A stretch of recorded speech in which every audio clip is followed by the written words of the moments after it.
Bienvenidos a Soy Violentos o Macabro Podcast. Yo soy Ali. Y yo soy Dee. Y este es nuestro 100 episodio.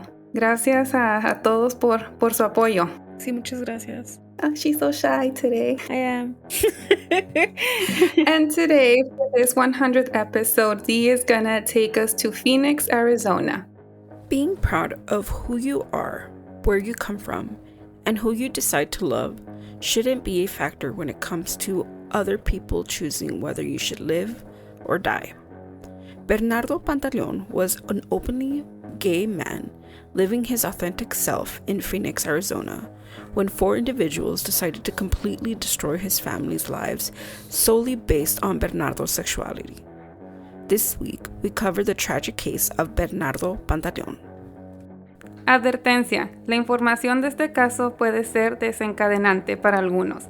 Tenga en cuenta que algunos de estos casos pueden involucrar menores de edad, abuso, violación o violencia. Escuchen con precaución. Warning: the information on this case can be triggering to some. Please be advised that some of these cases may involve children, abuse, rape, and violence. Listen with caution.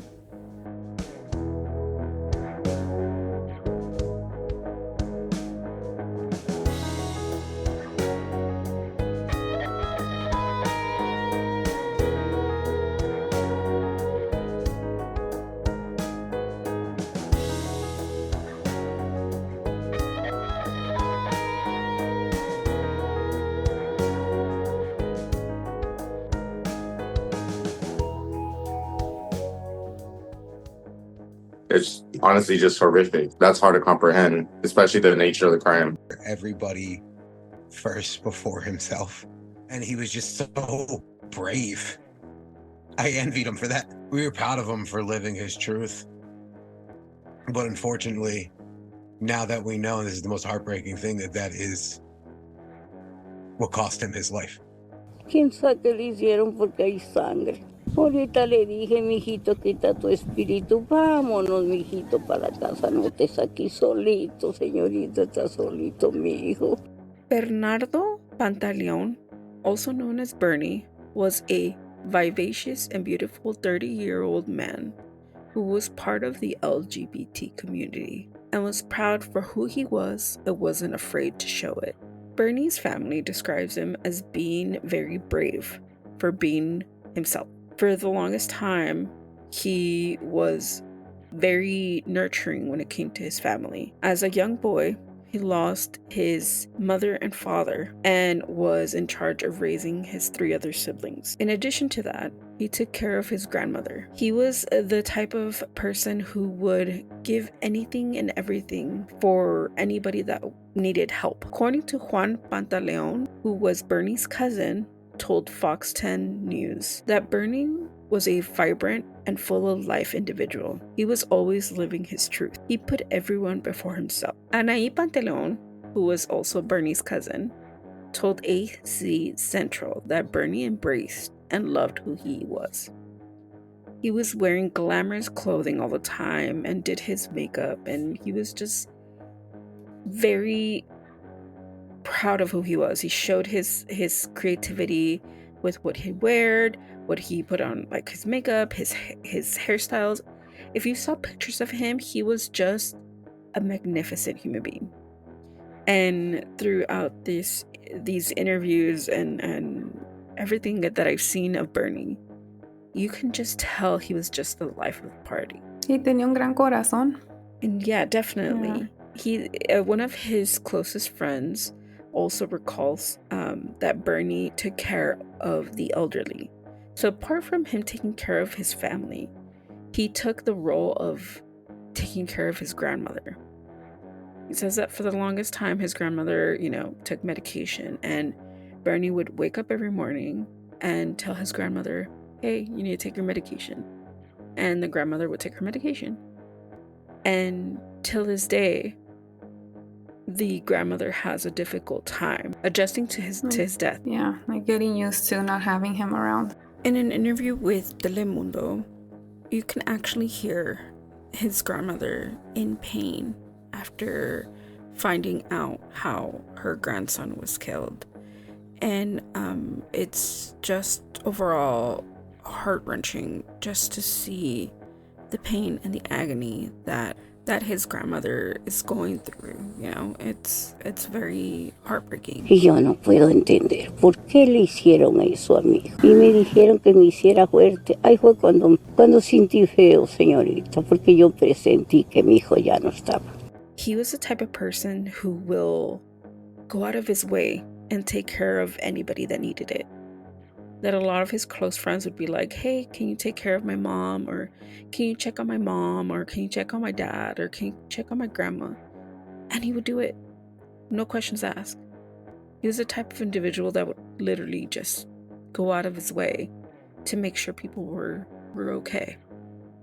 And just knowing that and just seeing that through videos and images just shows that Bernie was more than just somebody that was murdered. He was a human being that gave his all to everyone. He was loved by many. He was. And without even knowing him, I can feel the heartache.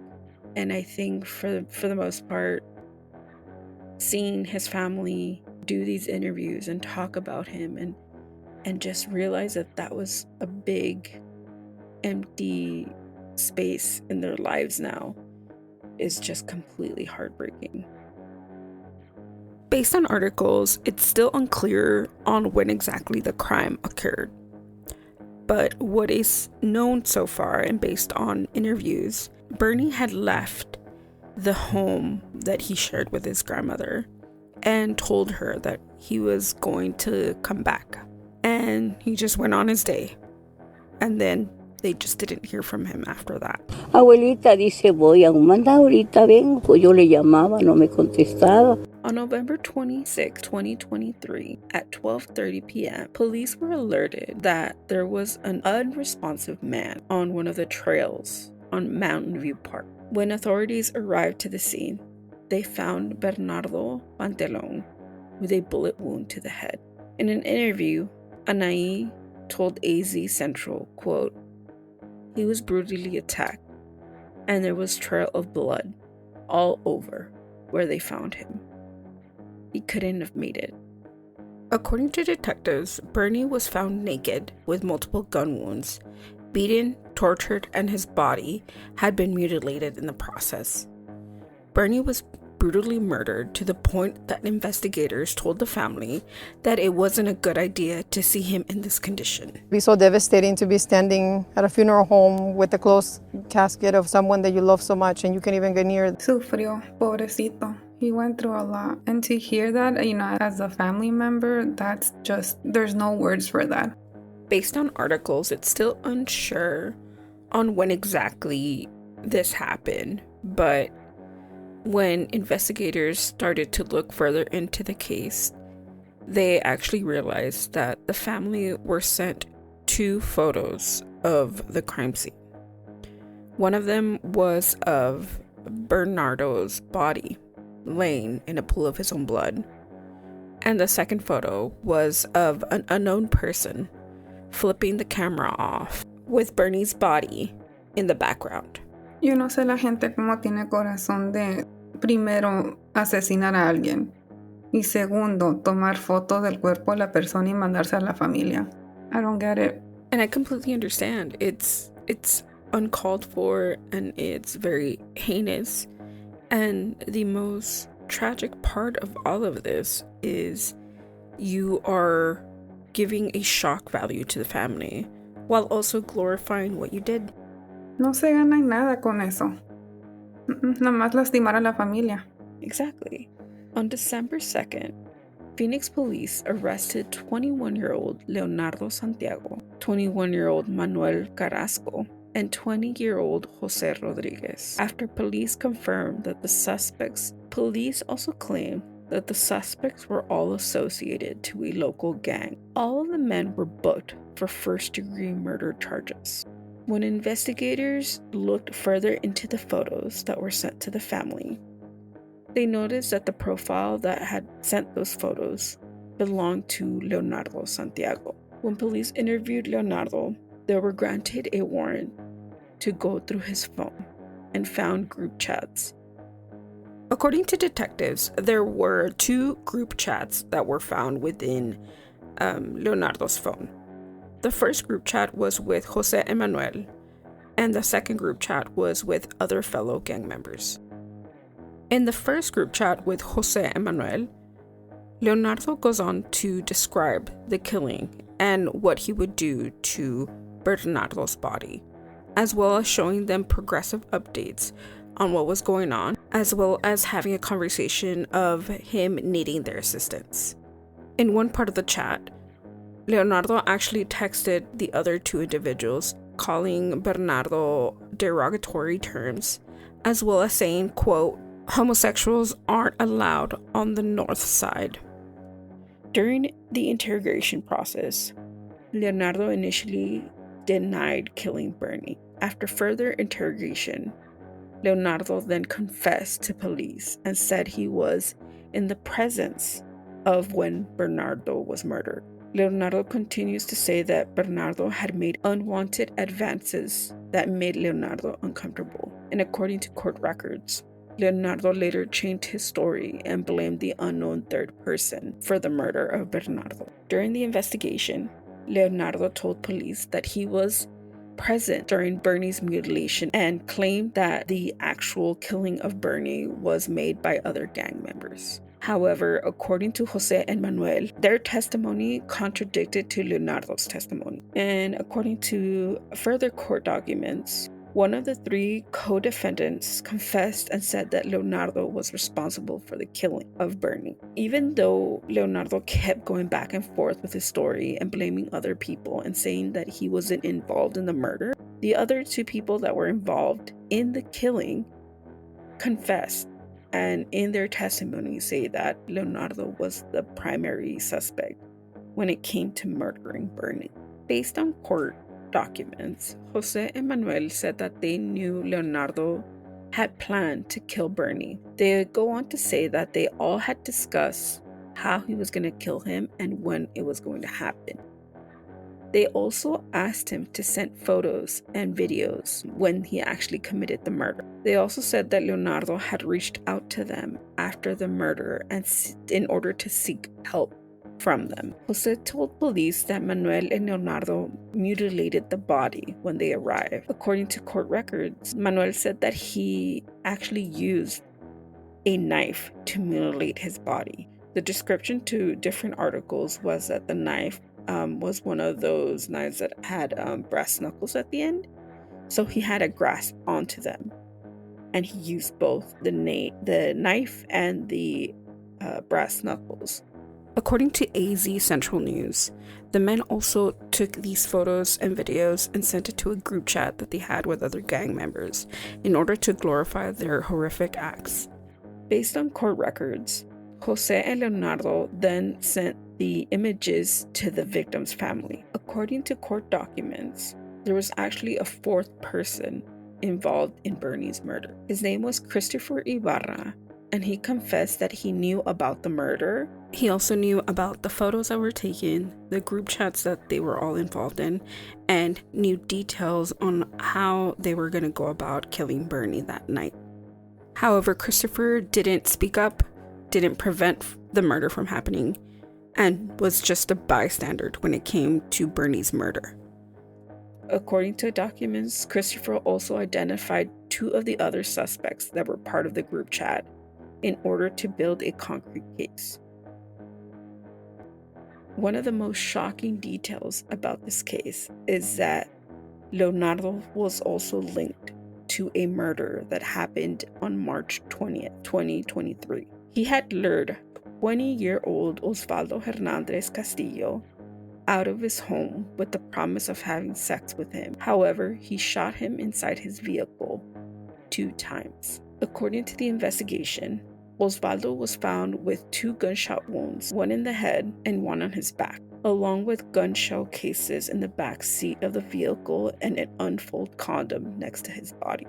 Detectives made the connection between these 2 cases when they found video of the killing on Leonardo's cell phone while he was being investigated for Bernie's murder. He had done this in order to get recognition within the gang, in order to also get money and marijuana.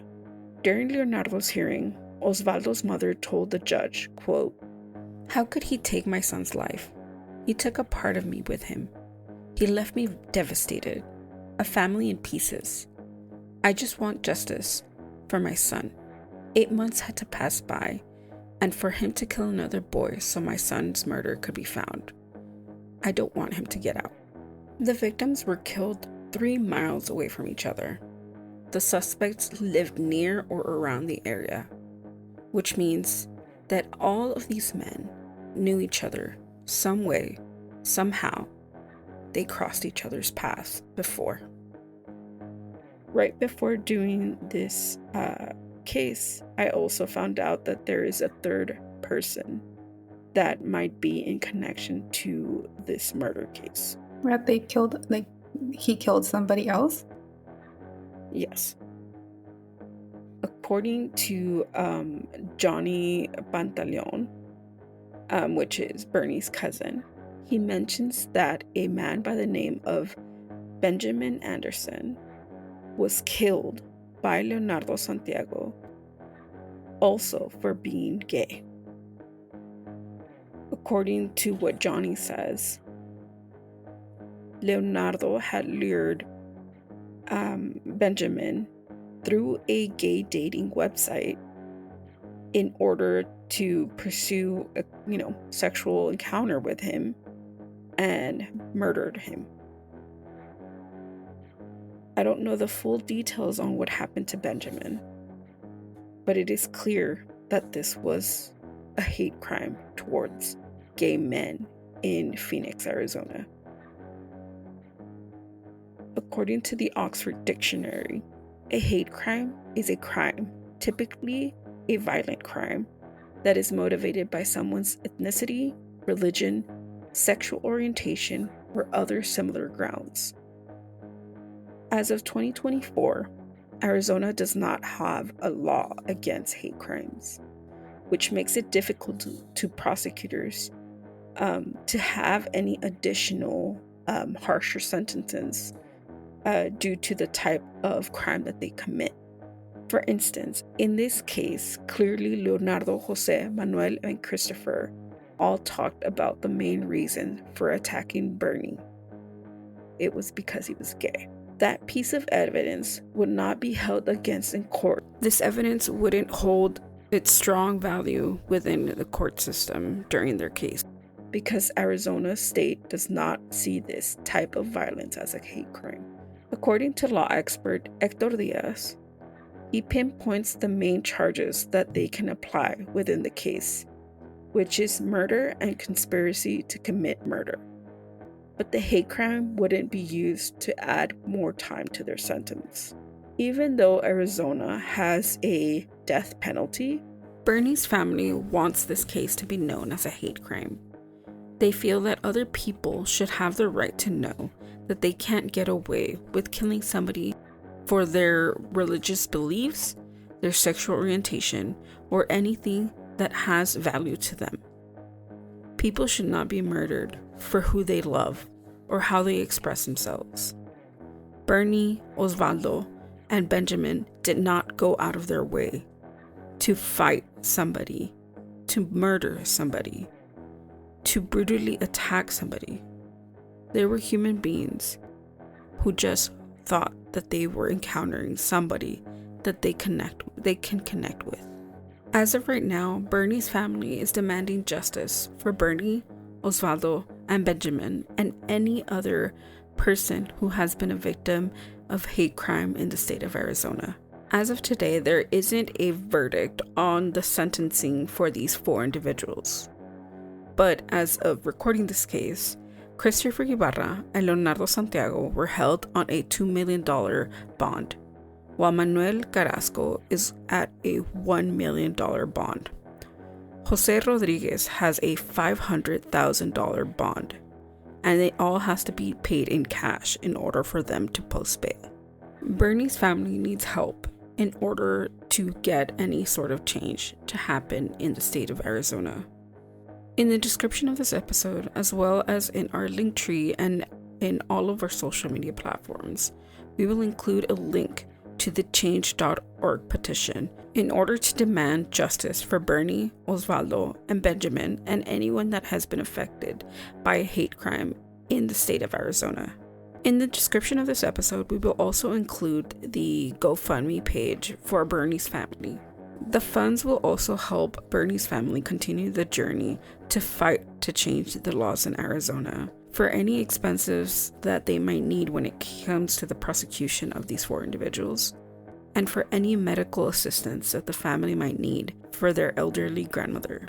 As of now, there is no verdict, but we will keep you updated if there's any changes within the law in Arizona, as well as any final verdict in the case. We are demanding justice for Bernie. We're demanding justice for Osvaldo. And we are demanding justice for Benjamin. Our hearts go out to their families, their friends, and anyone that has been personally affected or touched by what has happened to them and to any other gay individual in the state of Arizona. And this is a tragic case of Bernardo Pantaleon. Que se haga justicia porque mi chamaco no era malo, señorita. Que yo nunca lo voy a olvidar, nunca, aunque me muera me lo voy a llevar en mi corazón, porque mi hijo es un muchachito bueno. I'm glad that nobody else has to suffer. Sadly, my friend did. I'm just glad that, the individuals were caught when they were caught and nobody else can fall victim to anything. We're glad that the guys were caught, but it's not enough because they're going to go to prison for these 2 things and not get what they deserve. They targeted him because he was gay. They killed him because he was gay. They then proceeded to dump his corpse in the desert because he was gay, then mutilate his corpse again because he was gay, leave, come back, cut him up some more, take pictures of it, and post it on social media saying gays aren't welcome in the North Side, yet they are only being charged with mutilating a corpse and murder. It's not enough. And this was the case for this week.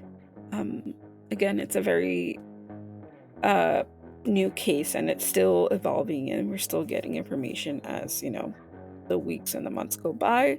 So when and if we get new details in regards to this case, and again, our hearts and our thoughts and our prayers go out to the family and to the friends and to anybody that has been affected by this case. Yeah, because this is a tragic case. The 3 of these cases are tragic they were just being themselves. They were true to themselves. They were being genuinely who they are, express themselves openly. And I feel like there's no way to feel as much hate towards people who are just being themselves. And everyone's beliefs are different, and I know there's people out there who don't agree with, they don't agree with this, and hey, if that's what you think, that's on you. It doesn't mean you go around hurting people just because you don't think it's okay. I completely agree, and it's such a tragic case. But yes, once again, our hearts go out to the family, to the friends, and to anybody who's been affected by Bernie's case, as well as Osvaldo's case, and as well as Benjamin's case. We will include the full details in the description below, as well as in our Instagram stories or Instagram posts and our TikToks. The link to their change petition and their GoFundMe will be in our link tree. Our hearts go out to the family, and we truly, truly are heartbroken by this case. And again, if you have any more details in regards to this case, please let us know. Our platforms are open for you. You can follow us or send us a DM or a comment at our social media platforms.